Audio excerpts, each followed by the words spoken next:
Bonjour à tous. Par cette belle journée d'automne, non, on est au mois de juin, c'est pourri, c'est génial, c'est pas grave. Je suis là pour essayer une arme que je viens d'avoir. C'est le Browning 1922. Enfin 1922 non, c'est pas la dénomination parce que c'est le Browning 10-22. 10-22, 10, Browning 10, 1910 pour ceux, c'est on va dire le modèle court. 22, c'est l'extrapolation donc du modèle 10 et donc fabriqué à partir de 1922. Donc il est plus grand, plus gros, plus long au niveau canon. Et donc cette arme, elle est chambrée en 7,65. Le petit 7,65 qui se trouve entre le 6,35 et le 9 mm. Voilà, on a aussi le 9 court, mais celui-là je ne veux pas en parler parce que les armes comme ça c'est peut-être pas si facile à trouver. Le 7,65 c'est un calibre qu'il y a longtemps que je voulais avoir. Voilà, des fois je trouve quelques douilles par-ci par-là par terre, je les ramasse et je me suis dit un jour j'aurai un 7,65. Et ben, au départ je voulais un MAB B ou un MAB C. J'ai trouvé celui-là, et je le trouve plutôt pas mal. Voilà. Ce qui est intéressant c'est que le canon est légèrement, normalement, généralement plus grand que la moyenne en 7,65 et c'est plutôt sympa, je pense. Un petit peu plus précis. Cette arme, je l'ai dit, c'est un modèle 22. Elle a été construite produite jusqu'en 1974. Est-ce que l'arrêt de la production s'est arrêté là? Est-ce qu'elle a été en service encore après? Il y a des chances. Cette arme, elle existe sous plusieurs versions, plusieurs fabricants, notamment une version qui est, je pense, très très intéressante à avoir. C'est la version allemande. Allemande, pourquoi? Parce que en 1940, les Allemands, quand ils ont envahi la Belgique, ont envahi l'usine d'Herzal, là où c'était fabriqué. Et les Allemands, bah, ils sont pas bêtes, hein, ils ont tout piqué et ils ont continué à produire des Browning 1900, voilà, des Browning 22 avec leurs petites étoiles, leurs petites étoiles, leurs petits aigles avec la petite croix gammée. Et ces armes sont très recherchées et on peut dire relativement chères. Voilà. Donc celle-là, non, elle date après-guerre. C'est un modèle. Alors, les numéros de série, c'est très difficile à trouver. Moi, j'ai regardé sur internet, sur les forums, chez Browning directement. C'est même pas la peine de chercher. J'ai vraiment eu du mal, enfin j'ai du mal et j'arrive pas à en trouver des tableaux de correspondance pour trouver la date réelle de cette arme. C'est un petit chiffre, hein, 0,414 avec un A devant. Pour ceux qui vont peut-être voir cette vidéo, qui ont cette arme, peut-être qu'ils vont pouvoir m'enseigner. Il y a un A devant. Voilà. Donc je pense que c'est après-guerre. 46, 47, 48, c'est possible. Et cette arme, elle était généralement en service dans la police, dans la gendarmerie. Voilà, ça a inondé franchement toute l'Europe, même l'Afrique du Sud. Hein. Donc on la rencontre relativement partout. Donc cette arme, eh ben, je vais la tester. J'ai placé la cible à 15 mètres. 15 mètres, pourquoi? Parce que c'est une arme de contact, c'est pas une arme pour tirer à 25 mètres. Malgré qu'elle soit, voilà, on peut s'en servir pour le tard, et le tard c'est 25 mètres. Mais voilà, c'est pas une arme qui est faite pour ça. Pour ceux qui sont intéressés, je vais faire une autre vidéo un petit peu plus tard sur le démontage de cette arme. On en trouve beaucoup sur internet, hein, vous inquiétez pas, vous allez sur YouTube, vous allez en trouver, mais pas en français. Donc moi je vais essayer de faire la mienne et de vous montrer un petit peu comment cette arme est montée et la façon de la démonter. Voilà. Donc cette arme, elle a un chargeur de 9 coups. Je vais en mettre que 5 pour l'instant et on va tester ça à 15 mètres. Les munitions, c'est de la manufacturée de chez Geco. Voilà, c'est de la manufacture chez Geco avec des ogives de 13 grains, pardon, 73 grains. C'est une petite munition qui est franchement sympathique. Voilà, j'espère qu'on la voit bien parce que là c'est mal éclairé.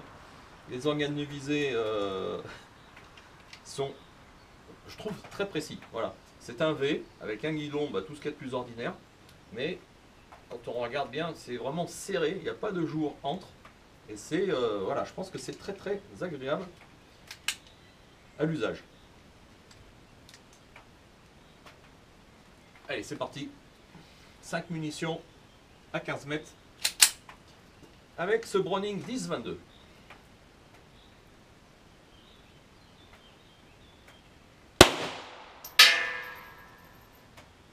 C'est très à droite. Ouh là là.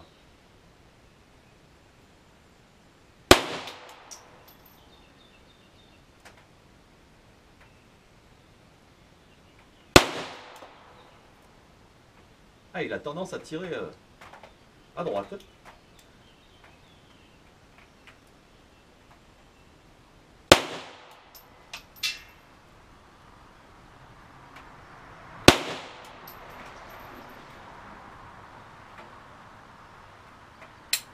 Et clic.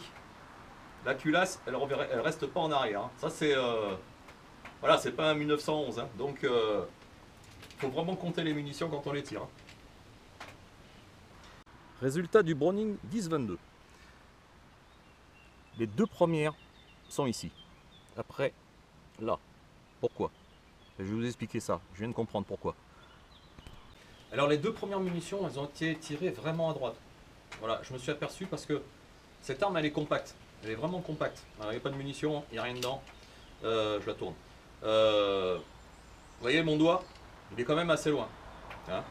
Et alors, généralement, il faut mettre la détente sur, on va dire, à moitié du bout de la phalange, là, hein, sur la pulpe de l'index. C'est ce que j'ai fait et je me suis aperçu que ça tirait à droite. Donc sur cette arme, il faut vraiment mettre la détente dans le creux.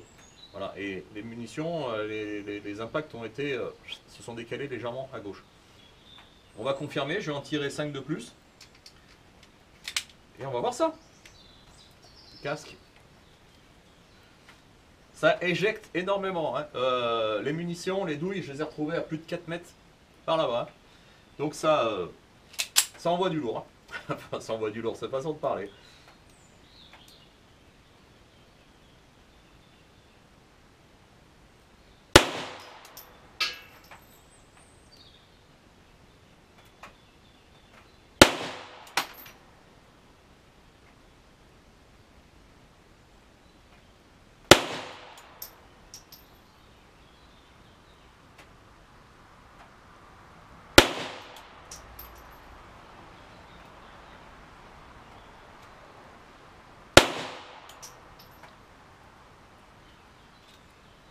Et c'est fini. Vous voyez, il faut tirer quand même la dernière détente. C'est peut-être pas bien fait, hein. Vous avez certains qui vont faire la remarque, ça c'est clair. J'ai tiré en l'air, mais bon, j'étais certain qu'il n'y avait pas de munitions. Résultat. Alors cette deuxième série, vous voyez, j'ai tiré plein centre avec la correction de doigt et tout est arrivé ici. Il y en a 4 et j'en ai une ici. Alors, comment dire? Conclusion sur cette arme, c'est prometteur. Voilà. Cette arme, ça fait 10 cartouches que je tire avec. C'est la première fois que je tire avec. Je suis à 15 mètres. C'est pas mal. C'est à droite, mais c'est pas mal. Honnêtement, le 7,65, c'est un calibre qui est sympa, qui est pas trop cher. C'est pas du 9 mm, c'est un peu plus cher que le 9 mm. Mais pour ceux qui veulent recharger, c'est exactement la même chose. Voilà. Il n'y a rien de compliqué. Je pense que je ferai des vidéos de rechargement. Je vais vous montrer comment recharger du 765. C'est prévu. Je ferai aussi ma petite vidéo de test de recharger. Peut-être pas pour tout de suite, j'ai pas trop le temps. Mais ça viendra, ne vous inquiétez pas. Voilà. Franchement, bon achat. C'est un peu... Voilà. Quand on la gigougne, pour ceux qui connaissent le terme, quand on la gigougne un peu, ça, voilà, ça bouge. Il y a du jeu entre la carcasse et la culasse. Mais honnêtement, c'est un canon qui est vraiment chouette. Hein. Il est miroir. J'ai pas acheté cette arme au hasard quand même. Je l'ai quand même démonté chez l'armurier, chose que je ne fais généralement jamais. Et je l'ai démonté devant lui et on a regardé comment elle était. Et honnêtement, voilà, sinon je ne l'aurais pas acheté, hein, c'est clair. Hein. Mais elle est sympa. Elle est vraiment sympa. Ça change de l'ordinaire. On ne voit pas souvent cette arme sur les stands de tir. Voilà, c'est ce que j'aime moi dans le tir, c'est de ne pas avoir la même arme que le voisin. Voilà. Et moi, ce que j'aime, c'est principalement les armes anciennes, relativement récentes, hein, pas anciennes, mais voilà, ce genre d'arme, c'est plutôt, voilà, ça rentre dans mon catalogue. Et voilà, je le regrette pas. Ciao, à bientôt.